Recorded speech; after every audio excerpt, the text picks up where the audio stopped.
వరంగల్ పట్టణంలో ప్రేమించి 4 years నుంచి రెంటెడ్ హౌస్ తీసుకొని హస్బెండ్ అని ఉంచాడు. పెళ్లి చేసుకుంటా అని రెంటెడ్ హౌస్లో హస్బెండ్ అని మాట్లాడి మొత్తం నుంచి నాతో ఉంటున్నాడు. హస్బెండ్ లాగానే ఉంటున్నాడు మొత్తం.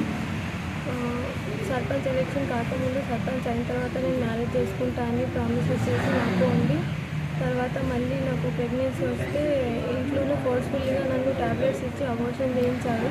మళ్ళీ ప్రెగ్నెన్సీ వస్తే సుఖీబా హాస్పిటల్లో వెళ్ళి నాకు ప్రెగ్నెన్సీ అని తెలియదు, ఏదో ఒక ఆపరేషన్ ఉందని ఆపరేషన్ చేయించాడు. చేయించిన తర్వాత డివోర్స్ తీసుకోనని నన్ను డివోర్స్ తీపించి మ్యారేజ్ చేసుకుంటా అని మారిపోయాడు. నేను కేసు పెడితే ఆయన బయట నుంచి బెయిల్ తీసుకొని వచ్చేసి నన్ను ఇంకా బెదిరిస్తున్నాడు. మా ఫ్యామిలీ వాళ్ళు కూడా ఒకటే ఊర్లో ఉంటారు, అతను నేను. మా ఫ్యామిలీ మెంబర్స్ కూడా బెదిరిస్తున్నాడు. బెయిల్ తీసుకొని వచ్చినా నేను ఏం చేసుకుంటావో చేసుకో అది ఇది అంటున్నాడు. కానీ నాకు న్యాయం కావాలి.